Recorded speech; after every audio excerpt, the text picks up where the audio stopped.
हर बच्चे को बचपन से ही कहा जाता है कि अच्छे से पढ़ाई करो, लेकिन कमाल की बात यह है कि उसे कोई नहीं बताता कि अच्छे से पढ़ाई करने का मतलब क्या होता है, और ना ही उसे कोई ये बताता है कि अच्छे से पढ़ाई कैसे की जाती है। असल में यदि पढ़ते समय हमारे जो विचार हैं, जो हमारे थॉट हैं, जो हम टॉपिक पढ़ रहे होते हैं उसी से रिलेटेड होते हैं, या फिर उस टॉपिक की किसी रिलेवेंट टॉपिक से रिलेटेड होते हैं, तो इस तरह से पढ़ाई करने को हम कहते हैं अच्छे से पढ़ाई करना। लेकिन अगर पढ़ते समय हमारे थॉट टॉपिक के बारे में नहीं चल रहे हैं, वो इधर उधर की यात्रा पर गए हुए हैं, तो हम कतई नहीं कह सकते कि हमारी पढ़ाई अच्छे से हो रही है। एक स्टूडेंट बड़ी आसानी से अपने थॉट्स को ऑब्जर्व करके पता लगा सकता है कि वो अच्छे से पढ़ रहा है या नहीं पढ़ रहा है। इस वीडियो के माध्यम से मैं हर स्टूडेंट से कहना चाहता हूं कि वो पढ़ते समय अपने थॉट्स को ऑब्जर्व करता रहे और उसे लगातार अपने सब्जेक्ट से कनेक्ट करने की कोशिश करता रहे, क्योंकि इस तरह से पढ़ाई करने को बोलते हैं अच्छे से पढ़ाई करना। और जब हम अच्छे से पढ़ाई करते हैं तो हमारे रिजल्ट अच्छे आते हैं और हमारी लर्निंग का आउटपुट बढ़ जाता है।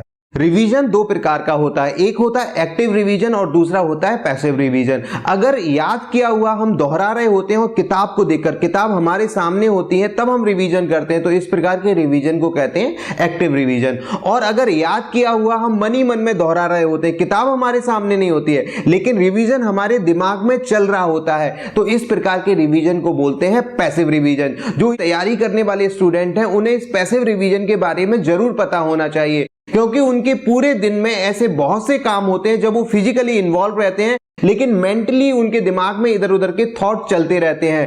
मैं कह रहा हूं कि इस समय को यूटिलाइज किया जा सकता है रिवीजन के रूप में। हम ऐसे समय पर पैसिव रिवीजन कर सकते हैं, जैसे मैं पार्क में टहलने के लिए गया हूं, मैं मन में ही पैसिव रिवीजन कर सकता हूं। ऐसा रिवीजन हमारा समय तो बचाता ही बचाता है, साथ में हमारी याद की हुई चीजों को फोटोजेनिक मेमोरी में कन्वर्ट भी करता है। दोस्तों, 14 साल की बच्ची अपने 4 साल के भाई को गोद में लेकर एक पहाड़ की पगडंडी पे चढ़ रही थी। वहीं से एक महात्मा गुजर रहे थे, उन्होंने बच्ची को ऐसे करते हुए देखा तो वो बच्ची के पास जाकर पूछते हैं कि बेटा, भाई को गोद में लेकर जा रही हो, आपको वजन महसूस नहीं हो रहा है? वह लड़की मुस्कुराकर जवाब देती है कि बाबा जी, मैं इससे प्यार करती हूँ, और जब हम किसी से प्यार करते हैं तो उसका वजन हमें कहाँ महसूस होता है। वो महाराज जी वहां से मुस्कुराकर चले जाते हैं। शाम को अपने शिष्यों से जब मिलते हैं तो कहते हैं कि आज एक बच्ची ने मुझे जीवन का बहुत बड़ा पाठ सिखाया कि अगर हम किसी चीज से प्यार करते हैं तो उसका बोझ हमें महसूस नहीं होता। तो डियर स्टूडेंट्स, इस कहानी के माध्यम से मैं आपको बताना चाहता हूं कि अगर हम अपनी स्टडी को प्यार करने लगते हैं, पसंद करने लगते हैं, तो स्टडी भी हमारे लिए बोझ नहीं होती, और कितनी भी स्टडी कर लें हम तो हमें उसके बाद थकान भी नहीं होती।